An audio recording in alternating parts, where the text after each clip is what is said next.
Men wey get money, they know they do cha-cha-cha. If you look around, you go see evidence. It's money movement, you are nothing. Ah, my men who heavyweight men, no be normal men. Mesu, Men with so many sources of income. onyeze nwa mobi ebu egwu ndị Igbo bịa. Movement. Men wey get money, they know they do cha-cha-cha. Inonya nigga full evidence. I go lie for you. If you hear we want, you know say na men ebuni. It's money movement, you're nothing. Men will wait. Heavyweight though, no cha-cha-cha. No cha-cha-cha. Make money lift up. It's money movement, you're nothing. It's money movement, you are nothing. Men will wait. Heavyweight men, no be normal men. I go lie for you. Money movement, you are nothing. No cha-cha-cha. No cha-cha-cha. It's money movement, you're nothing. It's money movement, you are nothing. Men will wait. Heavyweight though. Men will wait. I go lie for you. It's money movement, you are nothing. My men are billionaires, go and verify. Lezano men akwado sigo. I do go ready. Convoy akulugo. To call for the citation of the keynote speaker. This will be held or done by Barrister Nnia Nwodo Keynote. Please put your hands together for her as she steps forward for this citation. It is my honor and privilege to read the citation of a man whose life stands as a shining testament to vision, service, and excellence, Chief John Nnia Nwodo. In the heart of Ukehe, Enugu State, on 11th December 1952, a boy was born whose life would come to inspire many, Chief John Nnia Nwodo. Born to Honorable J.U. Nwodo and Mrs. Josephine Nwodo, his entry into the world coincided with the dawn of his father's political journey, a path that would later shape his own journey in public service. From his earliest days, education and excellence called to him. He attended 3 primary schools in Enugu before joining the College of the Immaculate Conception, CIC, in January 1964. Though the war interrupted his studies, he still completed his secondary education in 1970. At CIC, he was a prefect in every class, senior sacristan, senior refectorian, a passionate debater, and a devoted hockey player, already showing leadership, discipline, and determination. The University of Ibadan will test his courage and reward it. He dared to run for Students' Union president and won, defeating his Yoruba opponent, Banji Adeboro, in a predominantly Yoruba university. This victory was not just personal. It was the spark of a lifelong political journey, propelling him to the positions of Anambra State Secretary of the National Party of Nigeria, Special Assistant to the President on Information, Special Assistant to the President on Special Duties, Minister of Civil Aviation, Minister of Information and Culture, Chairman, Urban Development Bank of Nigeria, President General Ohaneze Ndigbo. Chief Nwodo was married to the late Justice Regina Obiageli Nwodo, Nnia Nwodo, whose birthday we honor today. May her gentle soul rest in perfect peace. Those who have met him know that beyond titles and achievements, Chief Nwodo is a man of warmth, charm, and playfulness. On Wednesday night, just a few nights ago, in his presence, one cannot help but feel a sense of camaraderie, as if we were all longtime friends. He speaks of his late wife with a devotion that leaves one in awe. Every word he shares reflects profound love and admiration, calling her beautiful in every way, a standard by which no other woman could measure up in his eyes. Even amid his playful jokes and infectious light-heartedness, Chief Nwodo inspired us to rise and make a difference, reminding us that nation building begins in our own small spheres, you in your small corner and I in mine. He also shared invaluable lessons in tradition and culture. In that brief visit, we were taught the sacredness of kola nuts, as you've seen today, how to discern the male from the female pieces, and the respect this ancient practice commands. We left his presence profoundly enriched, a true testament to the power of upliftment and positive edification. His remarkable memory is equally striking. He recalls stories, dates, names with such vivid precision that one wonders at the depth of his recollection. Even events that occurred before I was born come alive when he tells them, a testament to a mind both disciplined and deeply attuned to life's moments. After public office, his pursuit of excellence never ceased. He studied law at the London School of Economics and Political Science, where he emerged first in his international law class, a testament to intellect meeting determination. Chief John Nnia Nwodo has been crowned by his people as Ike Ukehe, and honored by the traditional rulers of Enugu North as Ike Nsoka, a distinguished leader, inspiring public speaker, respected figure in Nigerian public life. Distinguished ladies and gentlemen, I present to you Chief John Nnia Nwodo, former Minister of Civil Aviation, former Minister of Information and Culture, former President General of Ohanese Ndiwo, a man whose wisdom, courage, warmth, and lifelong service continue to inspire generations. You're welcome, sir. What a great one. You're welcome, sir. A great elder statesman. That's a wonderful embrace. How are you sitting?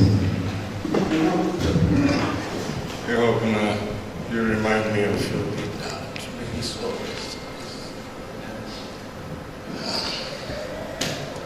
Distinguished ladies and gentlemen, it's very, very difficult to switch myself from the emotions that she has stirred in me to the necessary poise to make this speech. So forgive whatever lack of emotions come with my speech.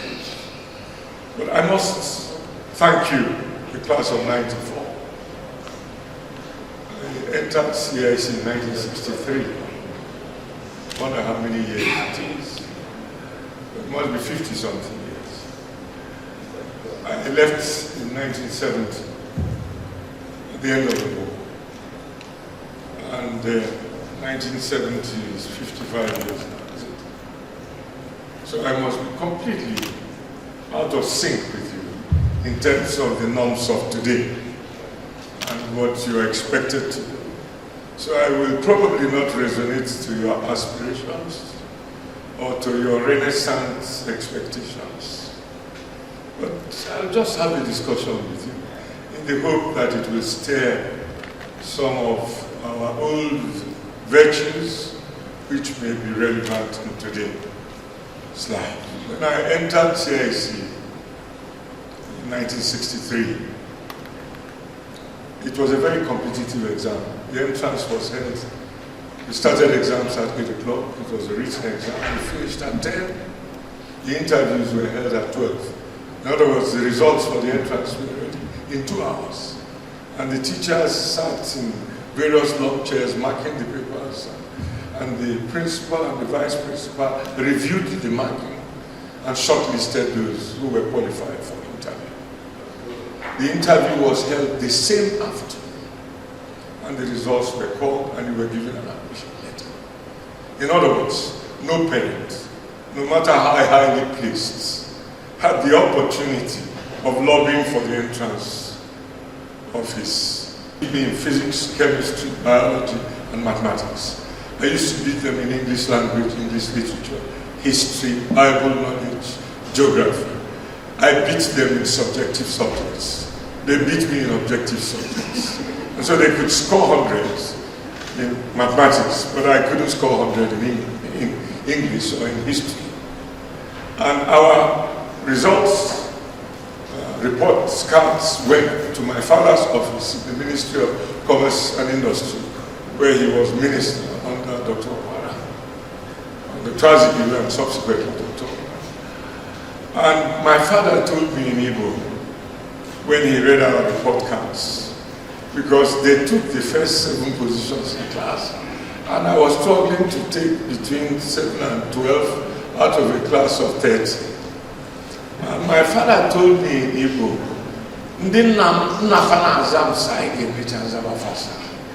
those whose fathers courtesy to me, you will eventually courtesy to them. I felt completely humiliated. It was like I was incapable of even getting to the status of my father when I attained adulthood. It made me to work harder, but they kept beating me until we left school. But when we switched over to our areas of endowment, I began to show a little bit more than them. And I'm happy that I found both of them employments.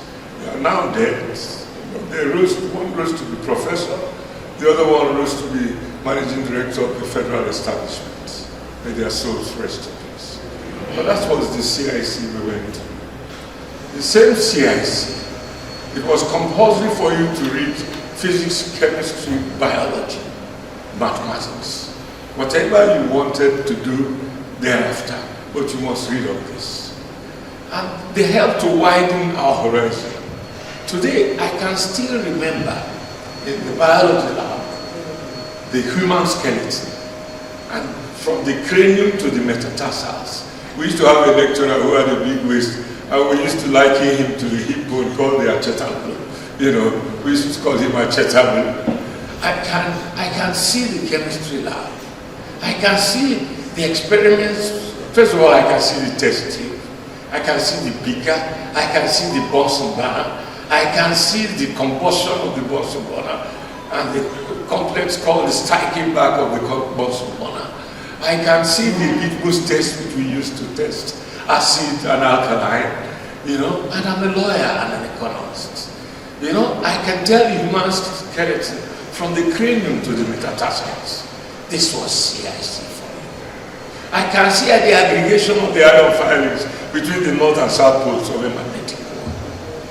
This was the CIC we went to. I am not sure it's still the same CIC today. But it has improved largely through your efforts as good works. And I commend you very much.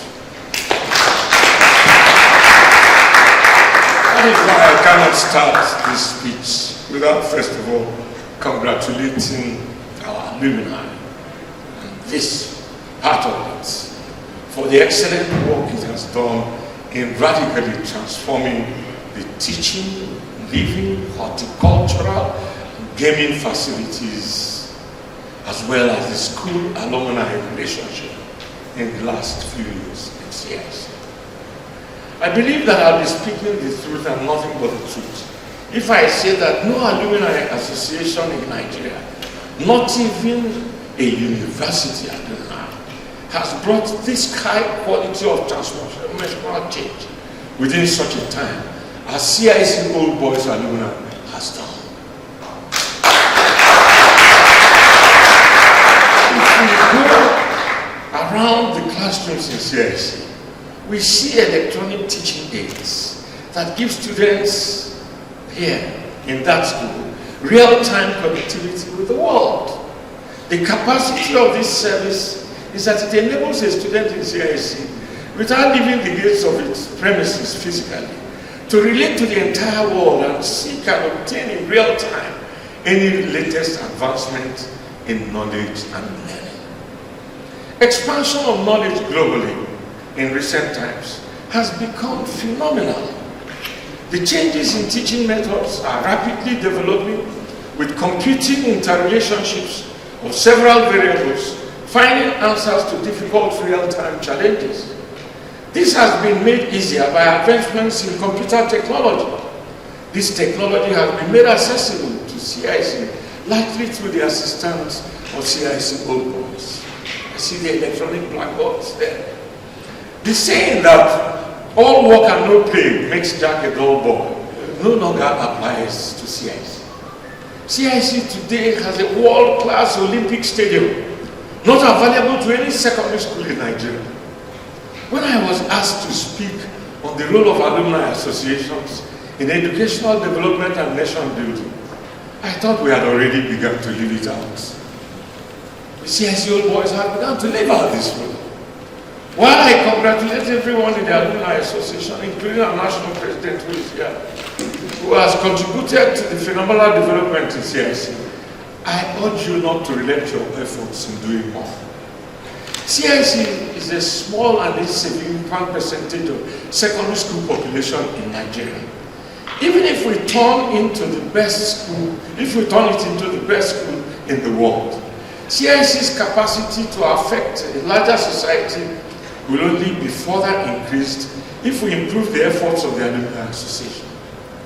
To do this, we have to embark on new and wider programs that will enable CIC and her products affect a wider society, as well as improve their skills and connections in order to sustain the initiative we have started. One of the first things I will propose is to internationalize the staff character of CIC. You see, the world is becoming a smaller place. Knowledge is becoming a common subject. You can't compartmentalize it on the basis of your geographical area.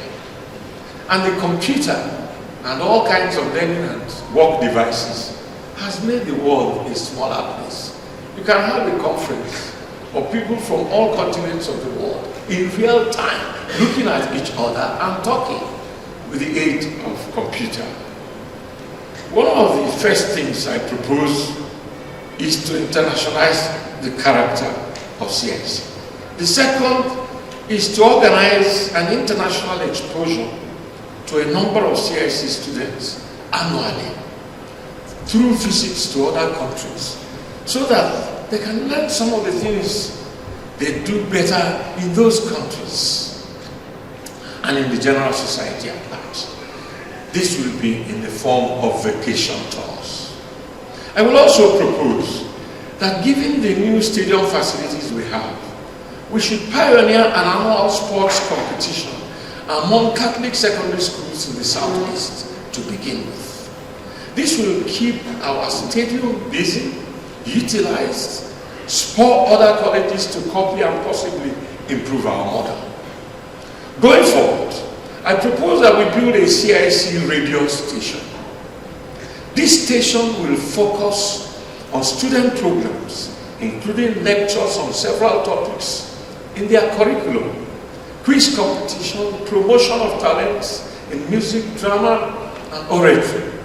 You know, some of our old boys in America, in the United Kingdom and Europe, in other countries in Africa, and international organizations in the world can have opportunity to have broadcasts in those radio stations. And the students in real time, in their classrooms, will be watching or listening to these people of tremendous endowment, talking to them, blowing their minds on various subjects matters in the world, and increasing their ambition to become like them. Our alumni association must have a database of students in CIC and where they go from CIC. Working with school administration, we can help them with information on opportunities for studying abroad, examinations they need to take like scholastic aptitude test, test of English as a foreign language, and advanced level GCE that will give them competitive advantage for admission and scholarships abroad. For the teachers, the Old Boys Association can promote a program that enables us to finance the payment of teachers from foreign jurisdictions that have better teaching methods like the models of USA, UK, and India. They can come for 1, 2, or 3 years sabbatical and help in teaching students in CIC and internationalizing the perspectives of our local teachers. When I was in CIC in the 60s, our Reverend brothers were all white. They came from England, Scotland. We had French teachers. My French teacher was a French woman. You know, her husband was managing director of SU. We had Indian teachers. My English teacher was an Indian lady. My physics teacher was an Indian man. And so I had no complex about meeting a white man or listening to a white man speak or an Indian. Right there in CIC, my perspective was already internationalized. You know,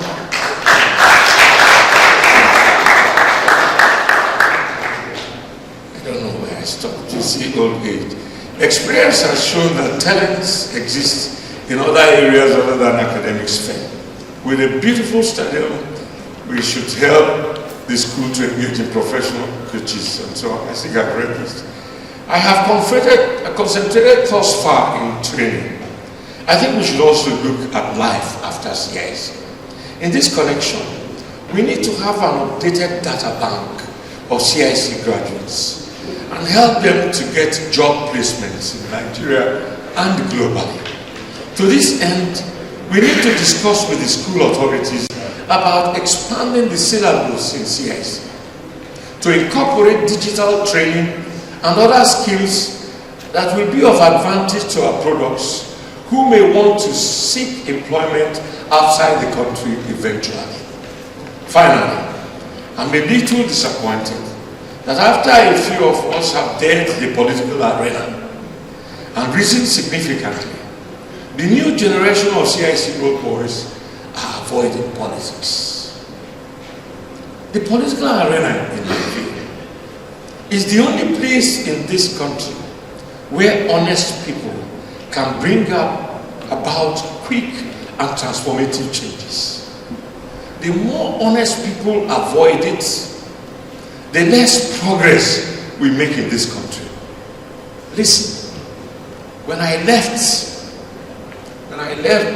University of Ibadan, where I did my first degree, and I dared to run for president of Students' Union, University of Ibadan, a Yoruba-dominated university, and I ran against a Yoruba, and it was at the end of the war.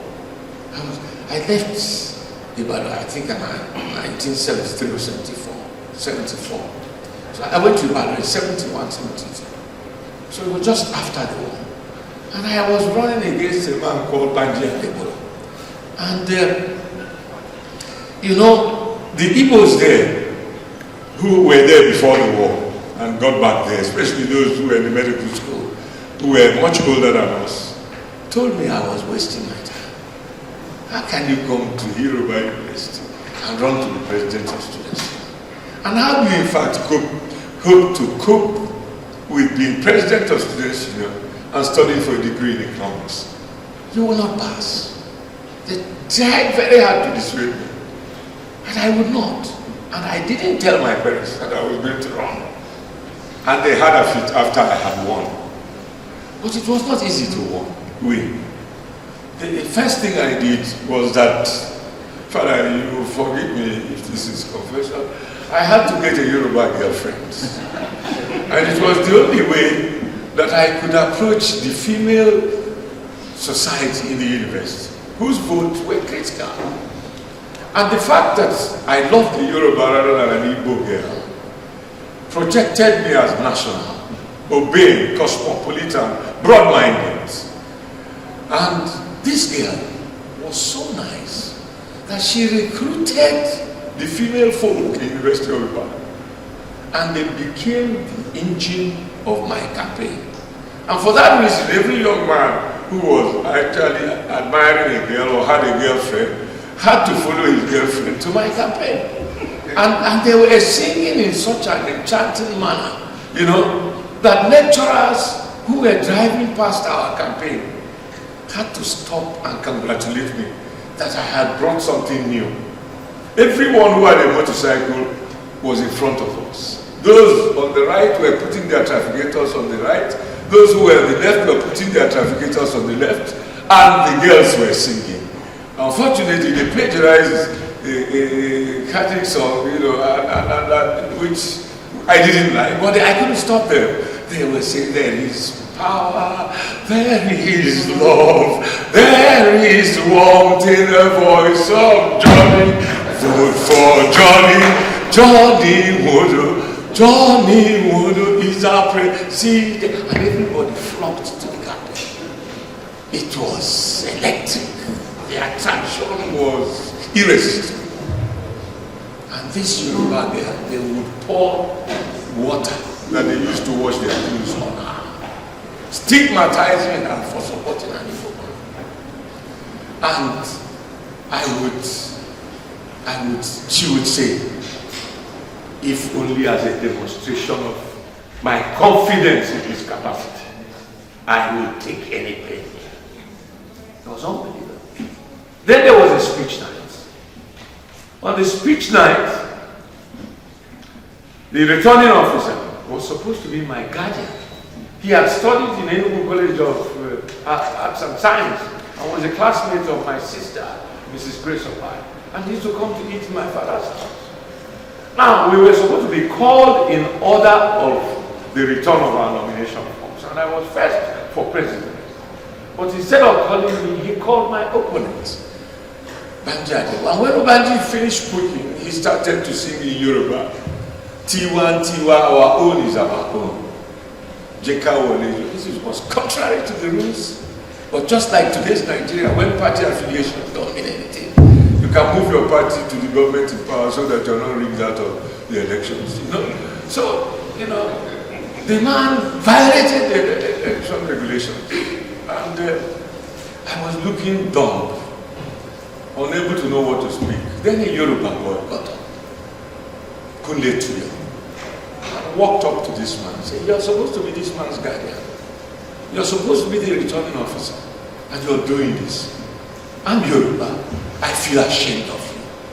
And if you don't do something now, we will kill you here. The man became afraid and ordered everybody to keep quiet. And then I was called up to speak. I didn't know what to do to make my speech so short in order to carry everybody with me, you know. And so that, but my brother had written a thesis in LSE where he compelled me to go and read law subsequently. His thesis was the role of international organizations in the achievement of world peace. And he was discussing the Congo crisis. And he used an expression that I fell in love with. He said the Congo, in view of its central position in Africa, was like a continental political volcano. Accordingly, when it erupted, seismic waves rippled across the whole continent. So I borrowed it and said the University of Ibadan, in view of its premier position in the founding of institutions of higher learning in Nigeria, occupies a position of eminence. Accordingly, when Ibadan erupts, all the universities, when we cough, all the universities in Nigeria catch cold. And then, you know, They were so excited about the fact that I could describe University of Ibadan in this way, and that my leadership was an attempt to promote it in that way. The reason I end with this story is what CIC is. Look in every corner of Nigeria. It's one of the things that CIC holds, which I don't find in most other schools. My father and my brother, they went to Government College of Ohio. My brother Joe and I went to CIC. That's how we shared. And my last brother, Nnia Nwodo, went to CIC before. He died eventually. You know, those of us who went to CIC are more cosmopolitan in our thinking.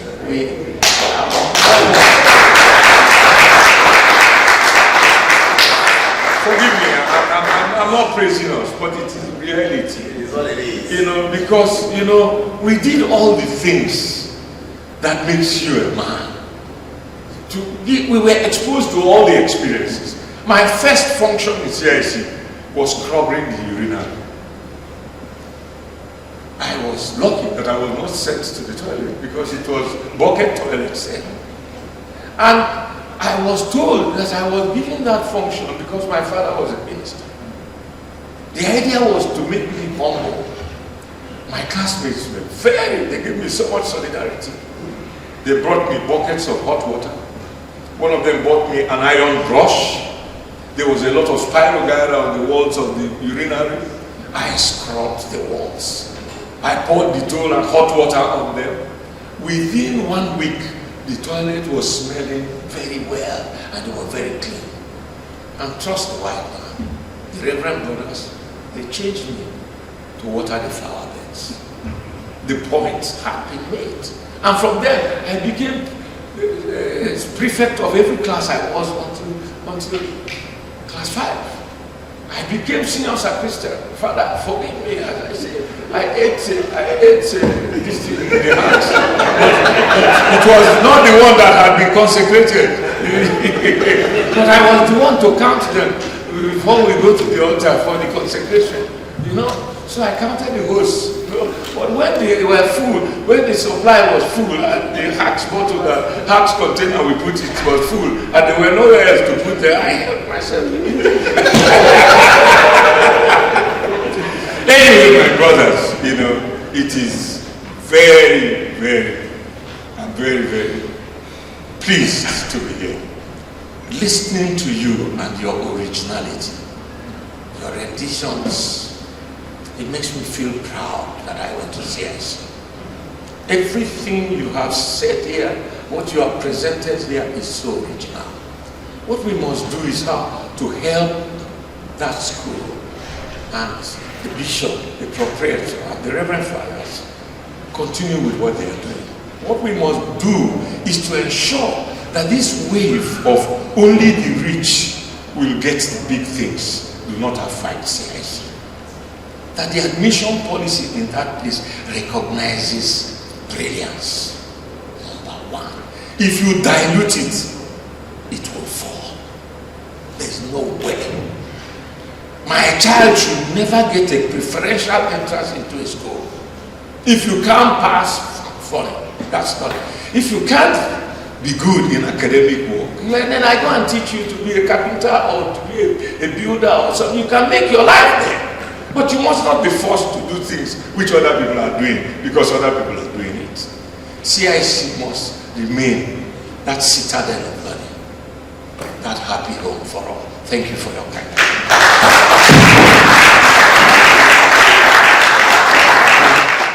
We want to recognize a few persons here for what they have done for CIC class of 1994.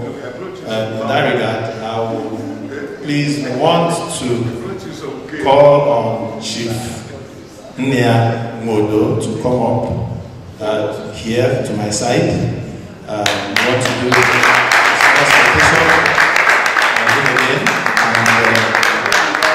Emperor, the conqueror, the champion, the lion is here. Zobu, zobu, master.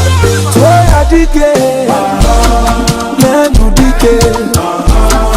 Toya dike, Nenu dike, Iye Jamara dike, Ruenu, Ekwe Chenjigo. Chief John Nnia Nwodo, CON, is a renowned lawyer, economist, and statesman whose remarkable career in public service and national leadership spans several decades. A man of profound intellect, vision, and patriotism, Chief Nwodo has served Nigeria in various strategic capacities, notably as Special Assistant to President Shehu Shagari, Minister of Civil Aviation, and later Minister of Information and Culture, where he contributed immensely to national development and policy reforms. In 2017, he was elected the 9th President General of Ohaneze Ndigbo Worldwide, the apex socio-cultural organization of the Igbo nation.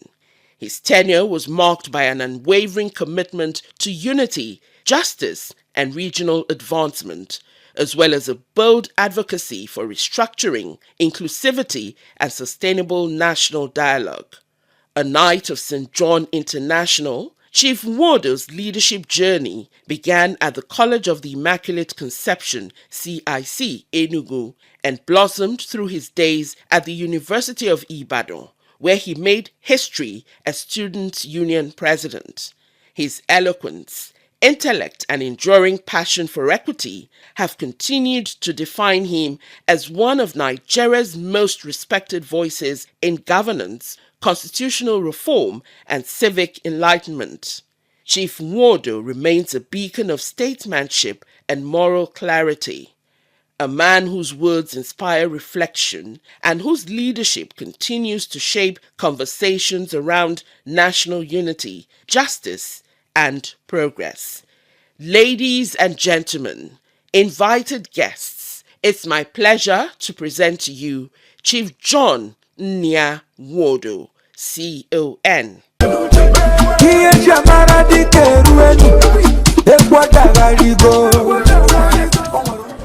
I've never felt so shy. So on behalf of the 1994 set, the great 1994 set of innovation, I, with all humility, present you with this award to the glory of God and for service to humanity. Thank you, sir.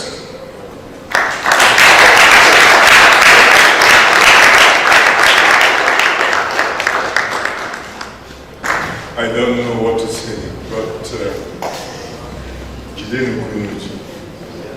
what you're doing is only God who can do it, because you're being selfless. It's possible none of your children are Muslims, but you don't want a tradition you benefited from to be extinguished. And in the middle of December, I'll make a modest contribution to this branch to encourage you for what you can do. If I get your account details, I will make a contribution of 500,000.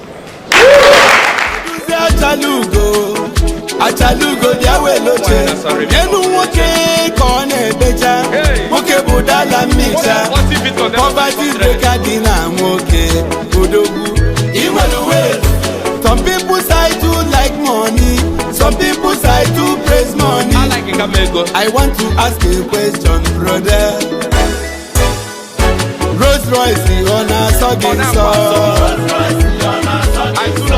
Lamborghini on a sogging song, baby girl soft life on a sogging song.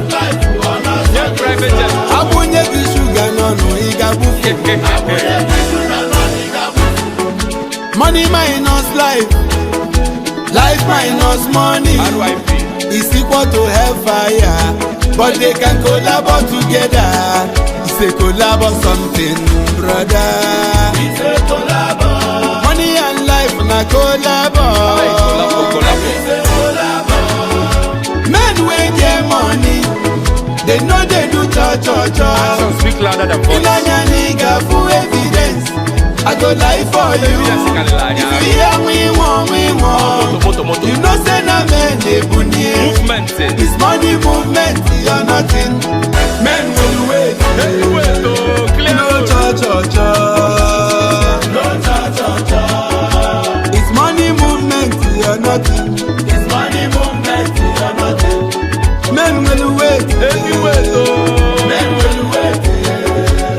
I go lie for you. It's money movement, you're nothing. I know the workers